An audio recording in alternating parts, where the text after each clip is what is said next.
Marhaban ya Ramadan, dalam bulan yang penuh berkah ini izinkan kami mengaturkan salam energi penuh berkah dari Pertamina. Patut kita syukuri kita dipertemukan kembali pada bulan yang di dalamnya dipenuhi hari-hari yang mulia di bulan Ramadan 1444 Hijriah. Sekali lagi, selamat menunaikan ibadah puasa, marhaban ya Ramadan, energi penuh berkah.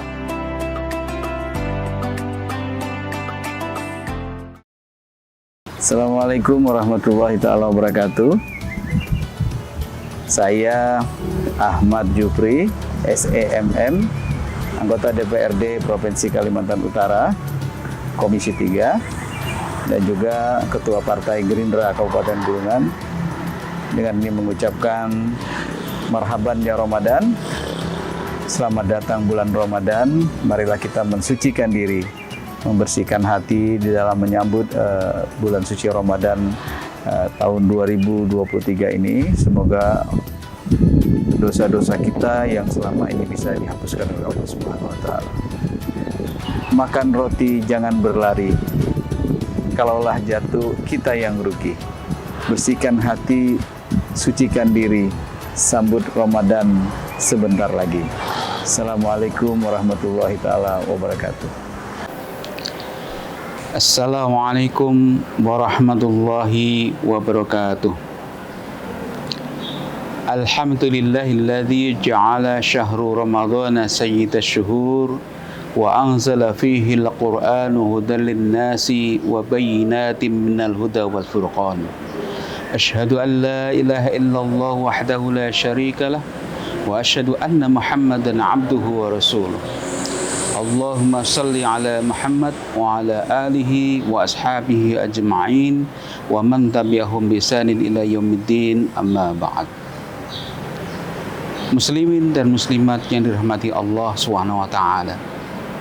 Kembali kita panjatkan puji syukur kehadirat Allah Subhanahu wa taala yang telah melimpahkan kepada kita nikmat iman, Islam, dan juga nikmat kesempatan, sehingga kita masih dipertemukan dengan bulan yang agung, bulan suci Ramadan pada tahun ini.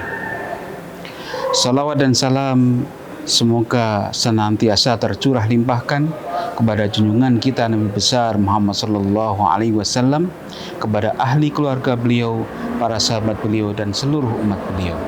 Mudah-mudahan kita termasuk yang berada di dalamnya, yang nanti mendapatkan syafaat di yaumil qiyamah. Muslim muslimat sekalian yang dirahmati Allah SWT, dalam bulan suci Ramadan ada satu malam yang sangat istimewa, namanya Nuzulul Quran. Apa itu Nuzulul Quran? Kata nuzul berasal dari bahasa Arab yang artinya tempat turun atau turunnya sesuatu ke tempat sesuatu. Sedangkan menurut istilah, yaitu turunnya Al-Quran dari sisi Allah Subhanahu wa taala melalui malaikat Jibril yang disampaikan kepada Nabi besar Muhammad sallallahu alaihi wasallam. Itulah nuzulul Quran. Para ulama sepakat bahwasanya turunnya Al-Quran ini terdapat dalam beberapa fase. Yang pertama adalah turunnya Al-Quran secara keseluruhan. Kapan itu? Yaitu pada malam Lailatul Qadar. Yang dimaksud dengan turunnya Al-Quran pada Lailatul Qadar yaitu turunnya Al-Quran secara keseluruhan dari sisi Allah SWT di Lauhul Mahfuz, kemudian turun ke Baitul Izzah, langit dunia, yang selanjutnya diturunkan kepada Nabi besar Muhammad SAW secara bertahap demi tahap, beberapa tahun dan beberapa bulan, beberapa hari. Hadirin sekalian yang dirahmati Allah SWT, muslimin muslimat rahimakumullah. Kemudian selanjutnya yaitu Al-Quran diturunkan oleh Allah SWT melalui malaikat Jibril ini di dalam beberapa masa sesuai dengan situasi yang terjadi di lingkungan Nabi SAW, lingkungan atau situasi sosial yang ada di sana. sehingga Al-Quran ini menjawab tantangan umat pada saat itu. Ada kadangkala Al-Quran itu turun sebagai jawaban atas pertanyaan sahabat. Ada Al-Quran itu turun, ya memang kehendak Allah SWT untuk menjawab persoalan yang ada di masyarakat berupa dekadensi moral, contohnya dengan bahayanya khamar, minuman keras, kemudian kejahatan-kejahatan yang lain dan sebagainya. Hadirin sekalian, muslim muslimat rahimakumullah. Nuzulul Quran ini saat ini tentu kita tidak hanya sekedar apa yang kita dapati saat ini, kita memperingati malam nuzulul Quran saja. Yang jelas kita harus lebih meningkatkan lagi pemahaman tentang apa itu sesungguhnya nuzulul Quran. Turunnya Al-Quran ini adalah harus kita pahami bahwasanya Al-Quran adalah merupakan pedoman. Al-Quran merupakan hidayah, petunjuk yang harus diaplikasikan oleh umat Islam yang nantinya akan bisa membentuk suatu lingkungan, suatu masyarakat yang sangat ideal, yakni yang Islami. Sebagaimana seseorang pembuat ciptaan tertentu, misalnya seorang menciptakan mobil, dia tentu ada buku pedomannya, dan yang tahu tentang seluk-beluk mobil itulah yang membuat mobil itu dengan pedoman yang ada. Maka demikian juga Al-Quran ini, ya. Allah SWT lah yang menciptakan manusia dan seluruh alam ini, maka Allah menciptakan Al-Quran untuk bagaimana, ya, sebagai panduan bagi yang diciptakannya, bagi orang-orang untuk meniti daripada kehidupan dunia ini, ya, agar kehidupannya itu akan berjalan dengan sesuai dengan rel yang seharusnya. Muslimin dan muslimat rahimakumullah. Pertama kali Al-Quran diturunkan ke dunia kepada Nabi Muhammad SAW sebagaimana yang masyhur kita pahami, yaitu pada tanggal 17 Ramadan pada malam Jumat, ya, di Gua Hira, di sebuah tempat yang tidak jauh dari kota Mekah. Di sanalah Nabi SAW mendapatkan wahyu yang pertama, sebagaimana yang umat Islam tentunya banyak memahami.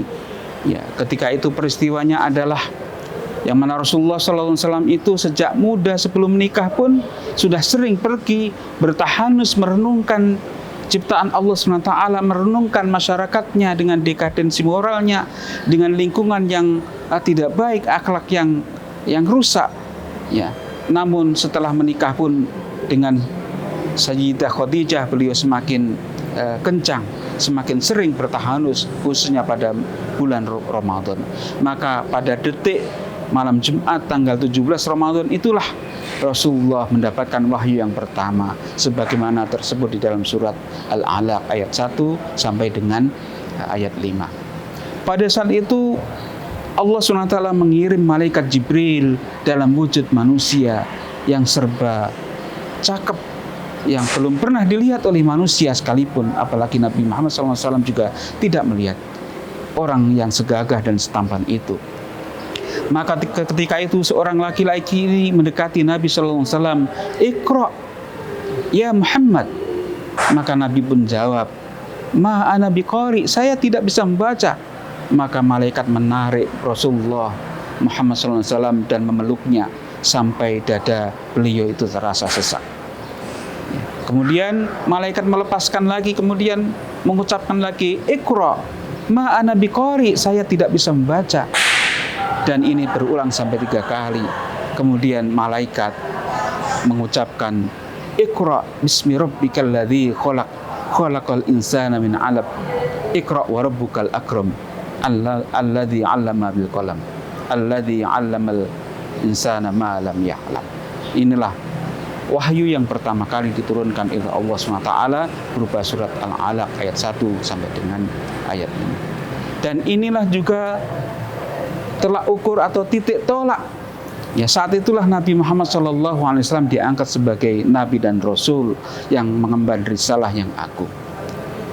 Muslimin dan muslimat yang dirahmati Allah SWT. Selanjutnya Al-Quran diturunkan secara bertahap demi tahap dengan peristiwa-peristiwa yang bermacam-macam. Kadang-kala Nabi Muhammad SAW menerima wahyu seperti gemerincingnya lonceng yang sangat luar biasa. Inilah yang dirasa oleh Nabi, turunnya wahyu yang terberat bagi beliau. Dan ini pernah diceritakan oleh istri beliau Sayyidah Aisyah, bahwasanya Nabi pernah dalam suatu keadaan yang dingin, tapi beliau berpeluh keluar keringat. Ya, beliau menuturkan bahwasanya beliau mendengar suara lonceng. Setelah berhenti, maka beliau memahami beberapa ayat yang diturunkan oleh Allah SWT. Kadang-kadang pula Rasulullah SAW menerima wahyu berupa didatangi malaikat dalam wujud seorang laki-laki. Kadang pula di balik tabir Allah SWT mengucapkan kata-kata yang dapat dipahami oleh Rasulullah SAW. Demikian seterusnya, ya, bertahun-tahun, ya, berbulan-bulan, sehingga lengkaplah Al-Quranul Karim sebagai yang dinuzulkan oleh Allah SWT kepada Nabi besar Muhammad SAW. Maka spirit yang harus kita bangun, spirit yang harus kita adakan dalam diri kita saat ini. Apa makna dibalik daripada nuzul Quran itu? Yaitu kita harus memahami bahwasanya Al-Quran itulah sebagai pedoman hidup bagi kita. Al-Quran bukan sekedar dibaca saja. Al-Quran bukan sekedar diingat, dizikirkan atau dihafal saja. Lebih daripada itu, Al-Quran itu kita baca, kita pahami maknanya, dan kita interaksi dengan Al-Quran. Apa yang ada dalam Al-Quran kita lakukan, ya, kita jalankan sebagai bentuk pedoman atau rel yang membimbing kita menuju keberhasilan, menuju kesuksesan, menuju segala hal yang kita raih baik dunia maupun akhirat. Muslimin dan muslimat sekalian yang dirahmati Allah SWT. Karena Al-Quran adalah sebuah kitab yang sangat komprehensif. Mulai dari manusia pertama kali diciptakan ada dalam Al-Quran. Bagaimana manusia itu masih dalam bentuk, ya, setetes mani atau sperma dan spermatozoa atau sel ovum. Kemudian dijadikan satu menjadi segumpal darah. Kemudian dijadikan menjadi segumpal daging, tulang belulang yang dibalut daging, kemudian berbentuk manusia, ditiupkan roh, ya, kemudian secara lengkap dilahirkan. Setelah lahir, bagaimana seorang bayi itu harus diperlakukan, harus dipelihara, harus disapi selama 2 tahun misalnya. Bagaimana sikap seorang yang mengandung, kemudian bagaimana seorang anak-anak itu harus dididik sehingga dia menjadi dewasa. Bagaimana seorang dewasa pergaulannya dengan orang tua, pergaulannya dengan masyarakat, dan seterusnya. Bagaimana seorang yang memiliki komunitas sebagai pemimpin, sebagai seorang teknokrat, sebagai seorang pebisnis, bagaimana seorang masyarakat biasa, semuanya ada dalam Al-Quran. Maka kesuksesan apapun sesungguhnya ada dalam Al-Quranul Karim. Maka kembali kita bangun spirit kita. Nuzul Quran bukan sekedar memperingati turunnya Al-Quran, namun mengejawantahkan isi kandungan Al-Quran dalam kehidupan kita sehari-hari. Menempatkan Al-Quran sebagai tempat interaksi kita, ya, komunikasi dengan Al-Quran, memahami isi kandungannya, dan kita jadikan ia pedoman yang komplit di dalam kehidupan kita sehari-hari. Mudah-mudahan dengan demikian maka kita menjadi insan kamil, manusia yang sempurna yang diharapkan dalam Islam, yang diharapkan oleh Allah SWT sebagai manusia yang Qur'ani, yang diharapkan menjadi manusia yang tertinggi derajatnya, yaitu insan muttaqin, manusia yang bertakwa kepada Allah SWT, yang memiliki derajat yang paling mulia. Demikian sedikit yang kami sampaikan, mudah-mudahan bermanfaat untuk kita semuanya. Jazakumullahu khairan katsira. Wassalamualaikum warahmatullahi wabarakatuh. Assalamualaikum warahmatullahi wabarakatuh. Marhaban ya Ramadan. Saya Kepala Kepolisian Daerah Kalimantan Utara, Inspektur Jenderal Polisi Daniel Aditya Jaya, SH/SIK MSI, beserta staf dan jajaran mengucapkan selamat menjalankan ibadah puasa Ramadan 1444 Hijriah bagi umat muslim di seluruh Kalimantan Utara. Semoga mendapatkan keberkahan, rahmat dan ampunan dari Allah SWT. Sekian dan terima kasih. Wassalamualaikum warahmatullahi wabarakatuh.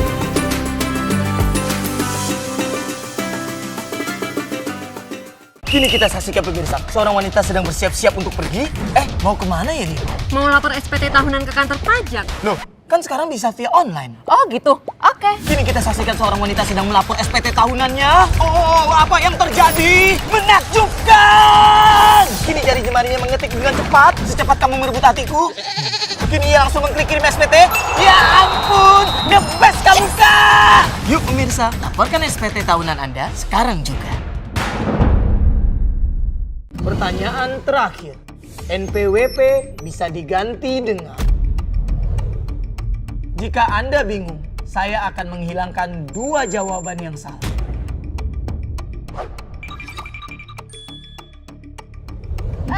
C, NIK. Anda yakin? Jawabannya adalah...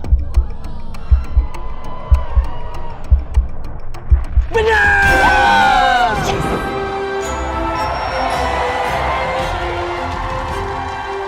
NIK sebagai NPWP untuk satu data Indonesia. Kami keluarga besar Luminor Hotel Tanjung Selor mengucapkan marhaban ya Ramadan, selamat menunaikan ibadah puasa 1444 Hijriah. Assalamualaikum warahmatullahi wabarakatuh. Selamat siang, saya Inspektur Polisi Tingkat 1 Muhammad Khomeini, STK SIK selaku Kasat-Reskrim Polres Tarakan beserta keluarga besar Satreskrim Polres Tarakan mengucapkan selamat menunaikan ibadah puasa bagi rekan-rekan yang beragama Muslim. Mari kita tingkatkan iman dan takwa di bulan suci ini pada saat beribadah untuk pelaksanaan sholat tarawih, agar teman-teman yang beragama Muslim untuk mengunci rumahnya dengan rapat, kemudian di jalanan tidak memancing dari timbulnya kejahatan, yaitu menggunakan perhiasan. Kemudian disampainya di masjid yang menggunakan sepeda motor, tolong dikunci stangnya, begitu juga dikunci dua agar mengurangi kesempatan bagi yang ingin berbuat jahat melakukan pencurian. Paling terakhir, kami keluarga besar Satreskrim Polres Tarakan mengucapkan selamat menjalankan ibadah puasa kepada seluruh masyarakat Tarakan. Semoga ibadah puasanya semakin lancar dan sehat selalu. Terima kasih sudah nonton. Jangan lupa like, subscribe, dan share ya.